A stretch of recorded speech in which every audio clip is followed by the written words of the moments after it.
often surprised how many people don't know what the purpose of command and control is. I had a bill at Washington one time, and I was in the office of Secretary of Defense. I mean, not the Secretary of Defense, but the office responsible for this, the people who spend billions of dollars. And I said, has anybody ever thought what the purpose of command and control, what we're spending all these billions of dollars for?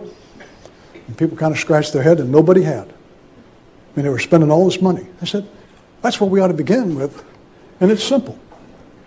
Enable leaders to make decisions and see to their execution in this environment of great uncertainty. I mean, it's the only reason for all these processes.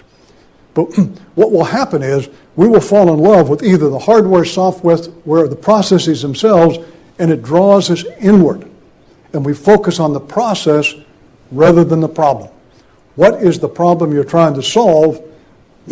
Not run the process, make the organization simply function, keep the machines running. Here's a question for you.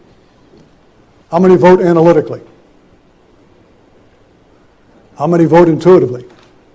Well, I'm not surprised by the tone of but the reality is both. Neither one is good or bad. The problem is when you use the analytical method, when the intuitive is best and vice versa.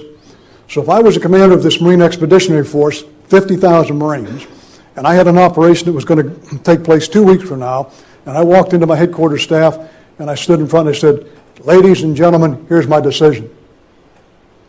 That's a waste of tremendous resource. I've got all of these talented folks out here who could analyze the problem, think about the problem, and help me come to some conclusion, at least understand the problem better, if we had some sort of a discourse. In fact, I found in my career the best leaders are not those who come in and make some pronouncement. They are usually basically insecure. And they don't want any kind of a discourse when there's an opportunity for discourse because their weaknesses, their flaws will be found out. There's another one, another type. The one who walks in and loves these discourses. Doesn't stand in front, we're all on a round table someplace and we talk and we talk and we talk. But we never come to a conclusion. It's just like a fraternity debating society, goes on and on. The best leaders are those who walk in and hold the discourse for as long as there is time to do so, before the decision needs to be made, but then are perfectly willing to step up and say, this is the decision. Those who are in the outfit with them like them because they know they've been heard. Even if what they wanted to be done wasn't done, they've had a fair hearing.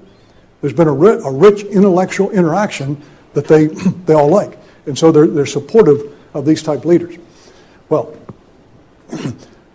if I am that sort of a gentleman and walk in and announce it, that's kind of foolish. By the same token, if I'm a young captain, company commander of a 150, 160-man company, and we're in an advance, and all of a sudden the lead unit is pinned down by machine gun fire, and I tell my platoon commanders, crawl back to here. I want to go through this 16-step analytical process to decide what to do. I don't think so. Take your platoon, move to the left and envelop that machine gun. Move.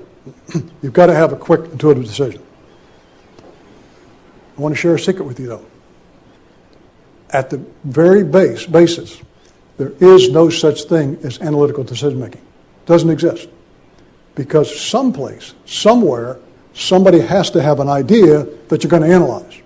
If you're going to do some sort of optimization between various potential answers, somebody has to know what that option is. Lay it on the table to which you're going to run through some sort of a process, a course of action comparison. Here's the book I meant, Gary Klein. Gary Klein's a cognitive psychologist up in Ohio. His first book, Sources of Power, Wall Street Journal, rated it very highly, put a front page story out about it. I think if I was in business and industry, I would start with this one. But if you wanted to get more into the research behind it, then Sources of Power goes a little bit deeper. And Gary has done a lot of work with in nuclear power plants, with the military, with firefighters, neonatal nurses, on and on. And he began thinking that you must compare options to make decisions. We think that's what decision making is. I have 2 or 3 options, I got to decide what to do. Not at all. In fact, as he said, there's really 3 classes of problems, or what are defined as problems. One group is only posed as a problem. I say to you, I have a problem. I can't decide whether I should buy this brand new Lexus fully equipped for $10,000 or whether I should pay $50,000 for this Honda that's similarly equipped. What do you mean? It's not a decision. I pose it as a question, but it's not a question. I mean, take the damn Lexus and get out of here, $10,000. The other is, I walk in my wardrobe in the morning and I have two ties like this. One, the stripes go this way. The other's the stripes, same color, stripes go this way. And I spend 30 minutes trying to decide which one to put on. And something dysfunctional there. It's a zone of indifference. So there are problems or posed problems that you have to make decisions that really aren't problems. And then the zone of indifference, either answer is just as good. And then there are the real problems where analysis is what we normally think you do, is some sort of optimization, multi-attribute utility analysis, and the reality is 99% of the time that's not what happens. If you do this look at all the attributes, give some utility to it, what we find in most cases, when you run the process, if you don't like the answer, the intuitive answer, you say, geez, we must have overrated this particular fact. Let's go back and adjust those a little bit. And you'll run the process until you get the intuitive answer anyway. So at the very, very basic idea, it's all about intuition. Okay, so if you think about it, one is intuitive, it's what's in your mind. The other is an analytical process. This is rational, doesn't mean this is irrational, just you recognize what you need to do. This is mechanical. There are normally steps, so many steps in the process you work through in order to make these decisions. The other is cognitive, it's all in your mind. This is based on reasoning power. This is based on experience. You can be taught this. You cannot be taught intuitive. You have to learn it. You have to actually gain the experience. There is no system. There is no process. Okay. I'm going to talk about three things after I lay this one out to you. Before you can make a decision, you have to have what in the military we call situational awareness, or SA. If you don't understand the situation, if you're not familiar with what the problem you're involved in, there's no way you're going to make the decision.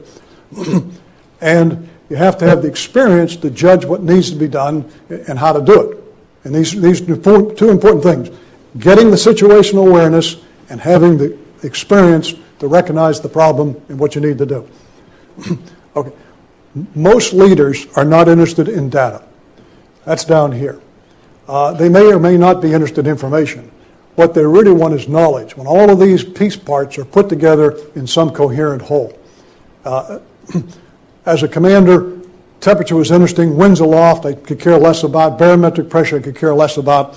All of those things gathered up didn't mean anything. What I was interested in was the forecast. Weather is a good example of a decision-making system that's both local, global, it has sensors, it has information technology, communications, processes, and people in an organization in order to bring you to this. You don't want, I mean, you might be interested in the temperature, but certainly a lot of these other things that lead to the forecast, individually you could care less about. From a military standpoint, it's kind of nice to know there's a tank at this particular grid location. That's the numbers that give me the location. Even more interesting to know that it's a tank and infantry unit moving south. What I really understand, though, is it's a mechanized company forming for an attack.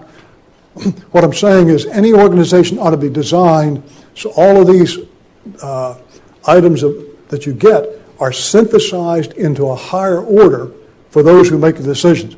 If the decision makers are down in here someplace, you got a problem. They got to be up. They got to be up here.